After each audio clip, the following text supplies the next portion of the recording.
Straight out of Eora, Marvel have served up a glistening blend of indie rock and country in their debut album Outback Circus, which was released on the 4th of October. Despite being a fairly new band, Marvel have already amassed 3 million plays across streaming platforms and played on some killer lineups. We caught up with Max Marvell to chat about Marvel's gig at Dashville Nights this Friday. Your debut album Outback Circus is less than 2 months old at the moment. Yeah, was it October 4th or October 5th? I think it came out. That's right. The production is so sparkly. It's so nostalgic but fresh. I'd love to know what has been going on, like, behind the scenes while you were writing these tracks. Oh, it's so much. It's there's 5 of us. We're all originally Sydney's Northern Beaches. I've moved up to the mid-north coast. But I guess it's just the last 5 years of us writing songs together, jamming and going through, trials and tribulations of everything that happens in your life. And it's sort of just our little passion project of here's all our emotion and we're unapologetically ourselves. Take it or leave it. Yeah. That's beautiful. So yeah, it's been a ride, but we're so stoked it's out. We're so happy. And it's being received really well. So it's been really nice. Yeah. And so is the writing process quite collaborative then? Yeah. I mean, I write a lot of the music on acoustic guitars by myself. I guess it's because I personally feel that if a song can stand on its own on an acoustic guitar, if you add a band to that, it's just going to elevate. The campfire test. And my writing process is a lot different to a lot of people. I sort of just pick up a guitar, start strumming away, and then I just sort of ad-lib and see what melodies come to light. I don't really know what I'm writing about when I'm writing. That sort of process comes a little later. I'll take a song or an idea or a melody, a riff, give that to my brother who is just such a great poet, and he will turn those lyrics into something meaningful. Then we decide on what that song is about, what we want that song to sort of speak to everybody in a universal way. We try to be a little bit more mysterious with lyrics and that sort of thing, so it's not too to the point, so everybody can have something feel personal to them within that song. It's definitely collaborative, but at the same time, it's very every man for themselves on the record. But yeah, it's great. It's great. We work really well together. We're all totally different, and that's what makes Marvel is that we are all so polar opposite from each other, but at the same time, just on the same wavelength when it comes to recording. So it's really nice. Yeah. I noticed that there were quite a few love songs on the album. We love love. Oh, far out. We love love. I mean, who doesn't love love? Like, love's great, and love's shit, and love is exhausting, and love is, it's a roller coaster. And we all listen to music when we're going through anything in life, whether you're happy, you're ecstatic, you're pumped, you're just beaten, you are fed up, you're angry, whatever. So definitely a lot of love songs. And it's not just about relationships. Like, a lot of our songs are about friendship, mateship, and family. Yeah. And so definitely, for sure, we do love for sure. Yeah. Who would you say that you listen to often, or are some of your biggest influences? Oh, biggest influences. Look, we always get Kings of Leon, and that is hands down spot on. Like, I love Kings of Leon. For the younger kids, that is just nostalgic to them. But to me, it's just not nostalgic to them. It's nostalgic to me. It's more retro to them. Sorry. Yeah, I love Kings of Leon, but I also I grew up listening to Paul Simon, Van Morrison, Aretha Franklin. I love George Michael's. I've got Roy Orbison tattooed on my arm. We just love, I just love that music. because I feel like I believed it, and I feel like everything was magical, and we're trying to like sort of bring a little bit of that sparkle to our music and our storytelling, and but then you never know, like, you know, our drummer might he'll start listening to Catfish and the Bottlemen, which I'm not that big into, but then that's perfect because then I'm hearing a drum sound or a beat that I haven't heard before, and it's awesome. So it's really good. Like, we're all just on completely different wavelengths, but that's what makes us us. So yeah, there's a lot of influence for sure. Yeah. Well, I feel like that magic and that sparkle is definitely at the forefront of your music. Can you tell me about the production of the album and who you worked with and how you laid the tracks down? Yeah, so we went and spent 2 weeks in a little place called Gisborne, which is just outside of Melbourne. Cool. We went to a place called Red Moon Studios, which is run by Jan Skubaszewski. Sorry, Jan, I really apologise on that. And he took over. It was originally Evermore's old studio, so it's in like a horse stable. Wow. We stayed at the property for 2 or 3 weeks.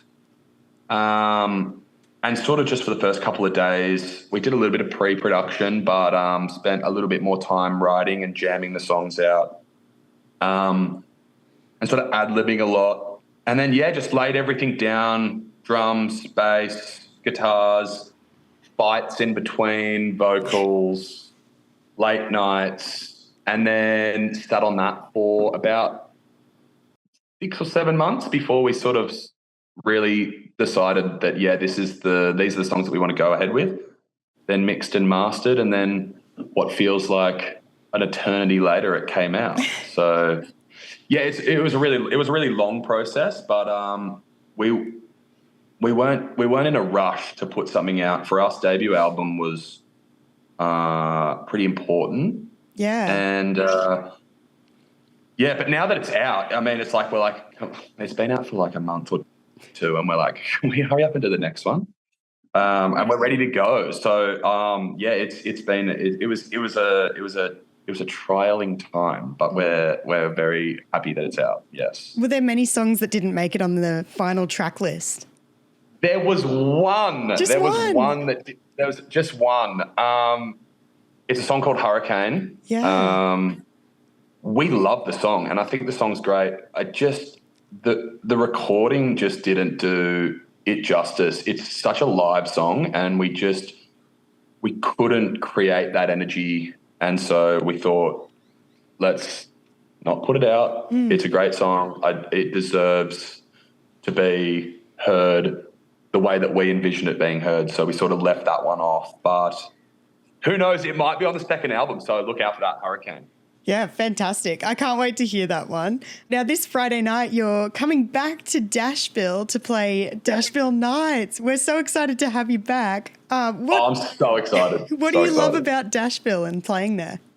I think it's just the fact that you feel at home. I don't know how I'm sure you understand exactly what I'm feeling. And there's so many people that you can try and explain the feeling of Dashville or any Dashville event, whether it's Gumball, Skyline, Thrashville, whatever it might be. Whenever you go there, as an artist especially, you feel like you're home. You feel appreciated. You feel like everybody in that whole entire camp is just there for the same thing, and it's the love of music. I've seen so many amazing acts there. Everybody is down to earth. Everybody loves music, adores music. I love the no dickhead policy. That's our favorite. Yeah, me too. It's fantastic. It's just heartwarming. It's fantastic. We absolutely adore it. And like they care. They just care about music. They care about Australian music. They care about music staying alive and healthy. And I know like how hard it is. We all know how hard it is in the music industry. We know how hard it is to continue events and to make them profitable.